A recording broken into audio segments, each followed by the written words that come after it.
Hello YouTubers, welcome back to my channel. I'm going to now do a little review of the new Chanel fragrance that's just been released in the UK in the Les Exclusives range. That is the range that you can only get in a few department stores, mostly the Chanel boutiques or at duty free.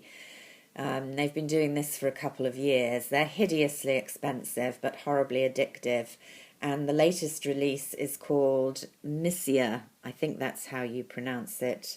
Named for one of Coco Chanel's great friends, Misia Cert.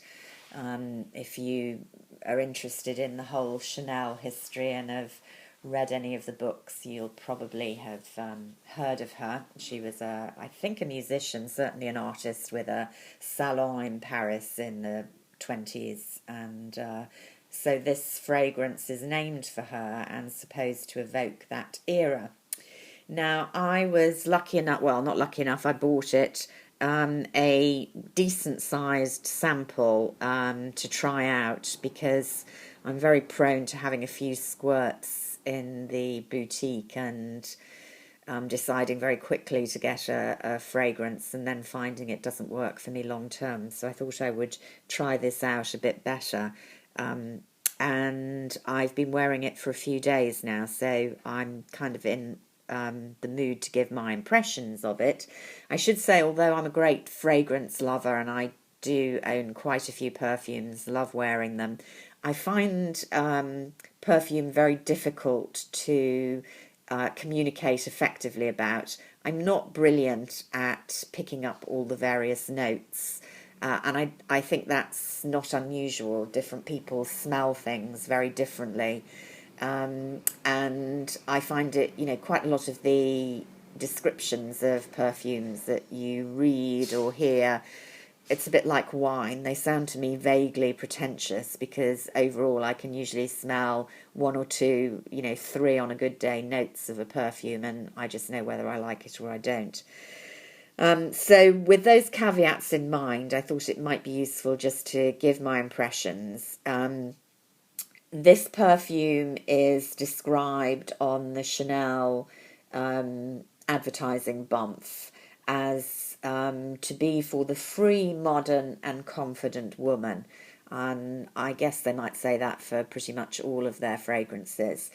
I have to say, I think it's a really misleading description. Certainly, the modern bit is a bit misleading because this fragrance to me screams vintage for good or for bad, depending how you view that. It's not, when I smelt it, a very obviously Chanel fragrance. A lot of Chanel fragrances, if you smelt them blind, I think, if you know a little bit about perfume and have owned quite a few, you can pick out the Chanel ones. I mean, obviously, the obvious ones like Chanel number 5, 19, a lot of people could pick out, but I think there is something about Chanel. Obviously, the aldehyde formulation in a lot of them, the use of iris is very common. Now, this perfume, to me, does not scream Chanel. I have to say, a lot of other people on different blogs disagree. But if I smelt this blind, I would say Guerlain and not Chanel. And it also smells like a very old-fashioned perfume to me.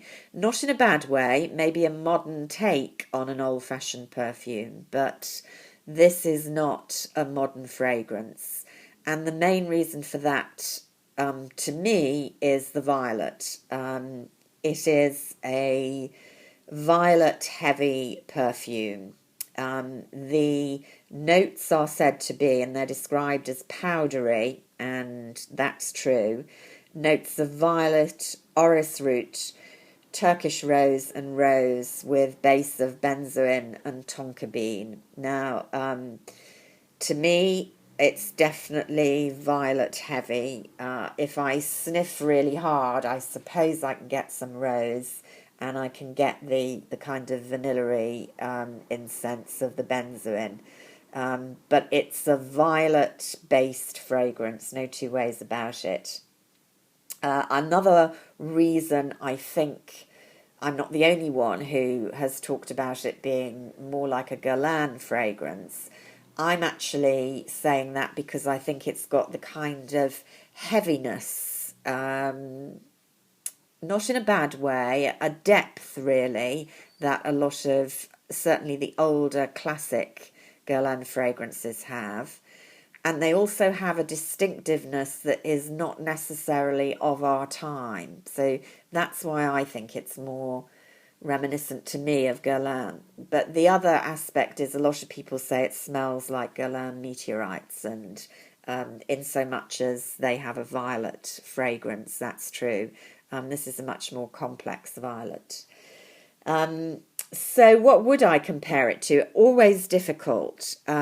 I thought it smelt like a classic Guerlain fragrance called Après Lundi, but unfortunately I haven't got any at the moment, and they didn't have any at the Guerlain counter for me to actually do the comparison the other day. The only other violet-based fragrance that I've got at the moment is this trial size of the Serge Lucien's Bois de Violette. This is a much more woody formulation than the Chanel Misia. But in so much as there's violet there, it's similar, but not really because of the woodiness. What you get, and what I didn't like on first sniff, is an opening note which is just pure Parma violet as far as I'm concerned, and that, is a very powerful fragrance for a lot of people. Depending on your age, it kind of takes you back to childhood. Parma violet lozenges, maybe a fragrance that your gran wore. That sounds terrible, but for me that comes up. The powderiness of a lot of those classic old-fashioned fragrances. But it does develop on the skin to be a lot more interesting. The silage is pretty strong, I'd say, not atomic levels of kind of poison or black orchid, but it's fairly strong on the skin. It lasts quite well on fabrics. It lasts incredibly well, very long lasting. I had it on I'd been wearing a scarf yesterday around my neck, and the scarf was by me in bed last night, and I was getting kind of wafts of the perfume, a long time after I'd applied it. As I say, it develops to be much more interesting, and less kind of full-on Parma violet under the dry down. I think you get more of the possibly rose and the sweetness of the tonka. But yeah, I'm not sure what I think about this. I'm definitely not going to go out and buy. I like the 75 ml sizes of these. I got this one out to show you. This is the Eau de Toilette in 1932, which is probably my favourite of the exclusive range.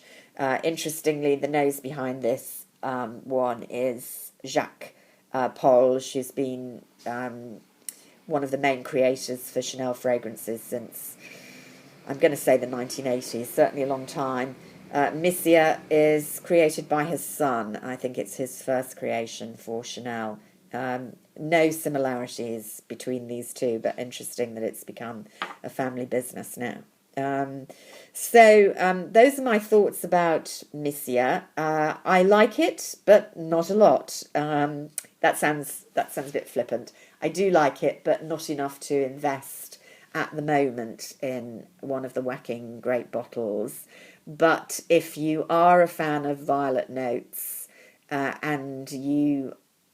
think this will appeal to women who are frankly middle-aged. I'd be interested to know what younger women think of this, because to me it's such an old-fashioned nostalgic fragrance, which there's nothing wrong with that done well. Some of us hunt on eBay for old formulations of classic fragrances for exactly that reason, but I don't see it as a supremely modern fragrance at all. But if you're in the mood for a modern vintage fragrance, then this would be a good one to look at.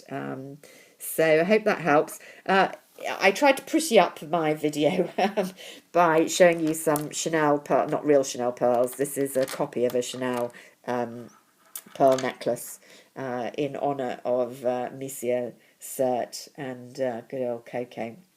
So until the next time, bye for now.